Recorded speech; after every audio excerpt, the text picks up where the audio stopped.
तर्जुमान ईरानी वजारत खारजा इस्माइल बकाई की न्यूज़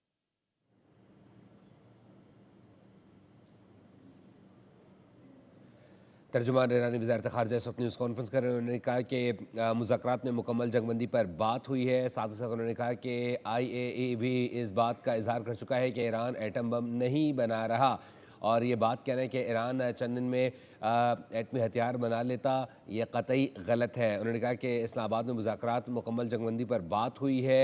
साथ ही साथ ईरान जौहरी हथियारों में दिलचस्पी नहीं रखता। इस्माइल बकाई की जानिब से इस बात की तस्दीक की गई। उन्होंने कहा कि पैगामात का तबादला इस्लामाबाद मुज़ाकरे के बाद भी जारी है। पाकिस्तान के ज़रिए बहुत से पैगामात का तबादला हुआ है, और उन्होंने कहा कि ईरान जौहरी हथियारों में दिलचस्पी नहीं रखता। अब जो मुज़ाकरात होंगे वो मुकम्मल जंगबंदी के लिए ही होंगे। और तर्जुमान ईरानी वजारत खारजा इस्माइल बकाई इस वक्त न्यूज़ कॉन्फ्रेंस कर रहे हैं। उन्होंने कहा कि ईरान के हकूक़ पर समझौता नहीं किया जाएगा। ये बात कतई गलत है कि ईरान एटमी हथियार बनाने के करीब था। जौहरी सलाहियत को तवानाई के ज़रिए इस्तेमाल करना ईरान का हक़ है, और ईरान अपने हकूक़ पर कभी समझौता नहीं करेगा, ऐसा कहना था इस्माइल बकाई का। उन्होंने कहा कि आलमी एटमी तवानाई की जो एजेंसी है उसकी जानिब से भी इस बात की तस्दीक की गई है। साथ ही साथ उन्होंने कहा कि जंगबंदी के पहले मरहले के बाद मुतअद्दिद पैगामात भेजे गए हैं, जबकि उनकी जानिब से कहा गया कि पाकिस्तान के ज़रिए मुज़ाकरात के दौरान मुकम्मल जंगबंदी और पाबंदियाँ हटाने पर भी गुफ्तगू हुई है। पहला मुज़ाकरात का दौर कामयाब रहा है। उन्होंने इस बात की तस्दीक की कि जल्द ही दोबारा मुज़ाकरात के अमल को दोबारा शुरू किया जाएगा, जबकि उन्होंने कहा कि पहले मुज़ाकरात के अमल के बाद पैगाम रसानी का अमल जारी रहा है और मस्बत पेशरफ्त भी हुई है। पाकिस्तान के ज़रिए बहुत से पैगामात का तबादला हुआ है। ईरानी वज़ीर ख़ारजा इस वक्त के तर्जुमान जो है वो इस वक्त न्यूज़ कॉन्फ्रेंस कर रहे थे। उन्होंने कहा कि अब जो मुज़ाकरात होंगे वो मुकम्मल जंगबंदी के लिए होंगे। ईरानी वज़ारत ख़ारजा के तर्जुमान इस्माइल बकाई इस वक्त न्यूज़ कॉन्फ्रेंस कर रहे थे। उन्होंने कहा कि पैगामात का तबादला इस्लामाबाद मुज़ाकरात के बाद भी जारी है। जौहरी सलाहियत और तवानाई के सिलसिले में ये जौहरी सलाहियत इस्तेमाल करना ईरान का हक़ है, और ईरान कभी अपने हकूक़ पर समझौता नहीं करेगा। आलमी तवानाई एजेंसी भी इस बात का इजहार कर चुकी है कि ईरान एटम बम नहीं बना रहा।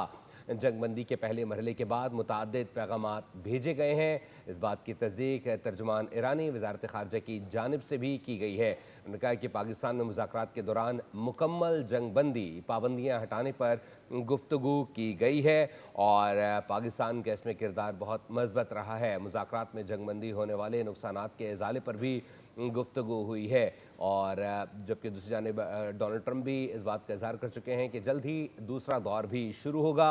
ईरान के बारे में ये कहना है कि चंद दिन में ये एटमी हथियार बनाने के करीब था, इंतहाई गलत बात है। तर्जुमान वज़ारत ख़ारजा ईरान की जानिब से इस बात का इजहार किया गया है। उन्होंने बात की तस्दीक की है कि उन्होंने कहा कि अब जो मुज़ाकरात होंगे वो मुकम्मल तौर पर जंगबंदी के लिए होंगे। तर्जुमान ईरानी वज़ारत ख़ारजा इस वक्त न्यूज़ कॉन्फ्रेंस कर रहे थे। उन्होंने कहा कि इस्लामाबाद मुज़ाकरात में मुकम्मल जंगबंदी पर बात हुई है, और पाबंदियों के खात्मे से मुताल्लिक भी बातचीत की गई है। जौहरी सलाहियत को तवानाई के लिए इस्तेमाल करना ईरान का हक़ है। ईरान कभी अपने हकूक़ पर समझौता नहीं करेगा। जंग से होने वाले नुकसानात के इज़ाले की भी बात की गई है। और साथ ही साथ उन्होंने कहा कि आलमी एटमी तवानाई की जो एजेंसी है वो भी इस बात की तस्दीक कर चुकी है कि ईरान एटम बम नहीं बना रहा। जंगबंदी के पहले मरहले के बाद मुतअद्दिद पैगामात भेजे गए हैं। और साथ ही साथ उन्होंने कहा कि पाकिस्तान में मुज़ाकरात के दौरान मुकम्मल जंगबंदी पाबंदियाँ हटाने पर गुफ्तगू हुई है। अब जो मुज़ाकरात होंगे वो मुकम्मल जंगबंदी के लिए होंगे। इस्लामाबाद मुज़ाकरात में जंग में होने वाले नुकसानात के अज़ाले पर भी गुफ्तगू की गई है। ईरान जौहरी हथियार बनाने में दिलचस्पी नहीं रखता, ऐसा कहना है तर्जुमान ईरानी वज़ारत ख़ारजा का। वो न्यूज़ कॉन्फ्रेंस कर रहे थे। उन्होंने इस बात की तस्दीक की है कि ये कहना है कि ईरान जौहरी हथियार बना रहा था, कतई गलत होगा।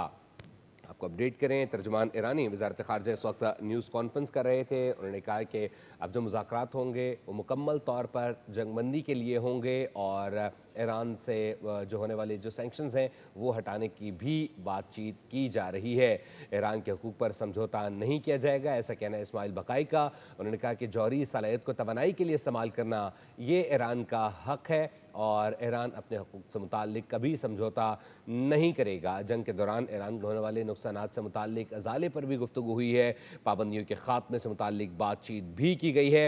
ईरान जौहरी हथियारों में दिलचस्पी नहीं रखता, ऐसा कहना है ईरान का। ईरान के वज़ारत ख़ारजा की जानिब से जो तर्जुमान है उन्होंने ये गुफ्तगू की है और जिसमें उन्होंने तस्दीक की है कि पाकिस्तान में होने वाले मुज़ाकरात जो है वो मस्बत रहे हैं और साथ ही साथ उन्होंने कहा कि जल्द ही इसका दूसरा दौर भी होगा और इस बात की उन्होंने तस्दीक भी की है कि ईरान को जो होने वाला नुकसान है जंग के दौरान उससे मुताल्लिक़ अज़ाले पर भी गुफ्तगू की गई है। ईरान लबनान की मज़ामत की हिमायत से पीछे नहीं हटेगा।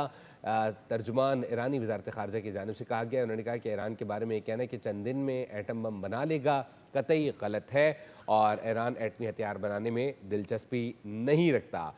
आपको अपडेट कर रहे हैं। उन्होंने कहा कि पैगामात का तबादला इस्लामाबाद मुज़ाकरात के बाद भी जारी है और अब जो मुज़ाकरात होंगे वो मुकम्मल जंगबंदी के लिए होंगे। तर्जुमान ईरानी वज़ारत ख़ारजा न्यूज़ कॉन्फ्रेंस कर रहे थे। उन्होंने कहा कि पाबंदियाँ हटाने से मुताल्लिक़ भी पेशरफ्त हुई है और ईरान के हकूक़ पर समझौता नहीं किया जाएगा। जंग में ईरान को होने वाले नुकसान से मुताल्लिक़ भी उन्होंने कहा कि इसके अज़ाले से मुताल्लिक़ भी गुफ्तगू हुई है और जौहरी सलाहियत से मुताल्लिक़ उन्होंने कहा कि जौहरी सलाहियत को तवानाई के इक़दामात के लिए इस्तेमाल करने पर पाबंदी नहीं है और जंगबंदी के पहले मरहले के बाद मुताद्दिद पैगामात भेजे गए हैं और जल्दी दूसरा दौर भी उन्होंने कहा कि होगा और पाकिस्तान में मुज़ाकरात के दौरान मुकम्मल जंगबंदी और पाबंदियाँ हटाने से मुताल्लिक़ गुफ्तगू हुई है। तर्जुमान ईरानी वज़ारत ख़ारजा इस वक्त न्यूज़ कॉन्फ्रेंस कर रहे थे। उन्होंने कहा कि जंग से होने वाले नुकसानात के अज़ाले पर बातचीत की गई है और बाज़ाब्ता तौर पर ये पहली न्यूज़ कॉन्फ्रेंस है तर्जुमान ईरानी वज़ारत ख़ारजा की जानिब से जो कि जो इस्लामाबाद टॉक्स के बाद है पहली न्यूज़ कॉन्फ्रेंस उनकी जानिब से और जो अब तक की होने वाली पेशरफ्त है उससे मुताल्लिक़ उन्होंने अपडेट किया है। उन्होंने कहा कि ख़ित्ते में किसी भी किस्म की मुदाखलत कबूल नहीं करेंगे। ईरान के बारे में ये कहना है कि चंद दिन में एटम बम बना लेगा कतई गलत है। आलमी तवानाई की जो एटमी एजेंसी है वो भी इस बात की तस्दीक कर चुकी है कि ईरान एटम बम नहीं बना रहा। पाकिस्तान के ज़रिए बहुत से पैगामात का तबादला हुआ है और उन्होंने कहा कि अब जो मुज़ाकरात होंगे वो मुकम्मल तौर पर जंगबंदी के लिए होंगे। जबकि साथ ही साथ उन्होंने कहा कि ईरान पर लगी हुई पाबंदियाँ हटाने से मुताल्लिक़ भी गुफ्तगू हुई है और उससे मुताल्लिक़ मस्बत पेशरफ्त रही है। साथ ही साथ उन्होंने ये भी कहा कि जो अब तक जो पेशरफ्त रही है वो काफ़ी मस्बत रही है और जौहरी सलाहियत को तवानाई के लिए इस्तेमाल करना ईरान का हक है और IAEA भी इस्बत रही है। जबकि उन्होंने इस बात की तस्दीक की है कि इससे मुताल्लिक़ भी गुफ्तगू हुई है जो ईरान को इस जंग में नुकसान पहुंचा है उसके अज़ाले से मुताल्लिक़ गुफ्तगू की गई है। उन्होंने इस बात का इजहार किया है कि ईरान कतई तौर पर जौहरी जो उन्होंने